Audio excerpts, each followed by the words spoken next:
कुछ लोग गुड़ खाइए, कुछ लोग काकवी खाइए, माने जिसको राब कहते हैं।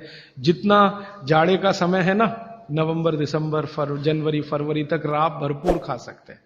दही में राब खाइए, दूध में राब खाइए, हलवा राब का बनाइए, गुड़ का हलवा बनाइए, गुड़ दही में खाइए, गुड़ दूध में खाइए। अब गुड़ को दूध और दही में खाने का नियम है, वो भागवत जी कहते हैं। वो कहते हैं जी दही में मिला के गुड़ खाया जाए, दही में मिला के गुड़ खाइए, दूध में गुड़ कभी मत मिलाइए, दूध में गुड़ कभी मत मिलाइए, दही में मिला के खाइए। तो दूध में कैसे खाएंगे जी? दूध में ऐसे खाएंगे कि पहले गुड़ खा लीजिए, पीछे से दूध पी लीजिए, या दूध पी लिया पीछे से थोड़ा गुड़ खा लीजिए। दूध में गुड़ मिला नहीं सकते, और दही में कभी भी बिना मिलाए मत खाइए। आप में से कोई बिहार वाले हैं ना, तो वहां पर एक बहुत बढ़िया व्यंजन मिलता है, उसका नाम है दही चूड़ा। दही चूड़ा ही कहते हैं, चूड़ा। ये मिथिला में मैंने खाया, और ऐसा अद्भुत है जो दुनिया में शायद कहीं ना हो। मिथिला में, मिथिला माने एक एरिया है बिहार का, करीब 8-10 जिले उसमें आते हैं। उन जिलों में जब भी आप जाएं तो मेहमान को वही परोस के लाते हैं। तो मैं भी मेहमान जैसा ही रहता हूं, तो मुझे हर घर में दही चूड़ा मिलता है। तो वो दही डाल के लाते हैं, ऊपर से गुड़ डाल के लाते हैं, दही के ऊपर गुड़ रहेगा। तो मैंने कई बार कहा कि अलग प्लेट में गुड़ ले आओ, तो वो कहते नहीं नहीं, आपको फिर खाना नहीं आता दही चूड़ा। तो पहले मुझे सच में नहीं मालूम था। अब जब ये मुझे पता चला बाघभट्ट चिकित्सा का, तब मेरी अकल में आया कि वो सब बाघभट्ट के चेले हैं। दही में गुड़ मिला के पहले से ही चिवड़ा पे रख के लाते।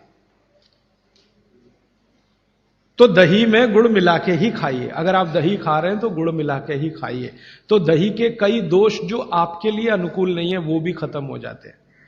और दूध में गुड़ कभी भी मत मिलाइए। एक जगह तो वो ये कहते हैं कि दूध खाली पी लीजिए, गुड़ आगे पीछे खा लीजिए, वो ज्यादा बेहतर है। तो गुड़ खाइए, मेरा कहने का मतलब ये है। अब गुड़ के कितने प्रिपरेशन है हमारे घर में?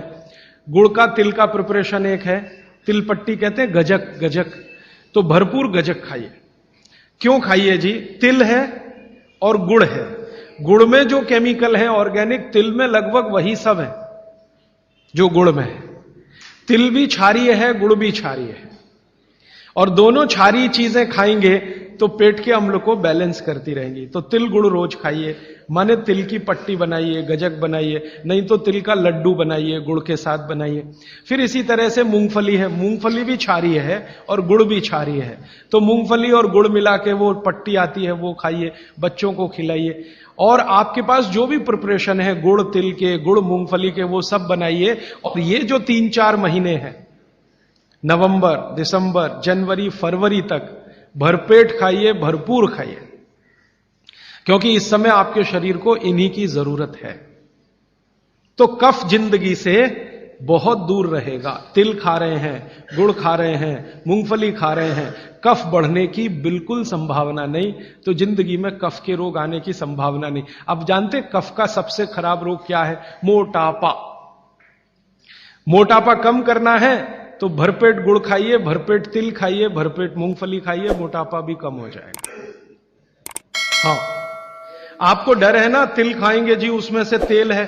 तेल तो है तिल में, लेकिन वो HDL वाला, LDL वाला नहीं है, VLDL। ये मोटापा जो है ना, वो VLDL और LDL का चक्कर है। HDL जैसे ही बढ़ेगा, मोटापा अपने आप कम होगा, पेट अंदर ही जाएगा। आप में से कोई भी मेरे कहने पर 3 महीने एक एक्सपेरिमेंट कर लीजिए। तिल चबा चबा के खाइए, खाने के बाद 3 महीने के बाद वजन नापेंगे, 8-10 किलो कम मिलेगा, कम से कम इतना कम मिलेगा। खाना खाया, खाने के बाद आप सौंफ खाते हैं ना, सौंफ की जगह तिल खाइए। और काला खाया तो और ज्यादा वजन कम मिलेगा। काला तिल एक है सफेद, काले की गुणवत्ता सफेद से भी ज्यादा है। लेकिन ये इन्हीं 4 महीनों में, गर्मी में अगर आपने यही तिल खाया तो प्रॉब्लम आएगी। भागवत जी कहते हैं कि तिल खाने का सबसे अच्छा समय वही है जो आज चल रहा है, ये फरवरी तक चलेगा। तो फरवरी तक, और कभी बहुत ज्यादा लिबरल हो तो होली के दिन तक वो कहते हैं तिल खाने का समय है। होली होते ही तिल कम करिए या खत्म करिए। फिर कुछ और चीज आएगी, वो क्या आएगी वो मैं बता दूं। लेकिन आप ये करके देख लीजिए 4 चीजों को ज्यादा उपयोग आप करेंगे, वजन आपका कम होता जाएगा, पेट का अम्ल कम होता जाएगा, घुटनों के अंदर का जो कई बार कहते हैं ना डॉक्टर यूरिक एसिड जमा हो गया जी, यूरिक एसिड क्या है? अम्ल ही तो है। तो ये यूरिक एसिड आपको कम करना है, तो गांठ के सब जो माने जोड़ों के दर्द आपको कम करने हैं, तो इनके लिए ये सब चिकित्सा बताई है। तिल है, गुड़ है, और मैंने एक चीज बोली थी कि अगर आप जैन नहीं हैं तो शहद है। शहद में भागवत जी कहते हैं छोटी मधुमक्खी का शहद, बड़ी का नहीं। तो शहद लाएं तो उसको पूछ लीजिए। सब सुखी हों, सब निरोगी हों, सर्वे भवन्तु सुखिनः, सर्वे सन्तु निरामया, सर्वे भद्राणि पश्यन्तु मा कश्चित् दुःख भाग्।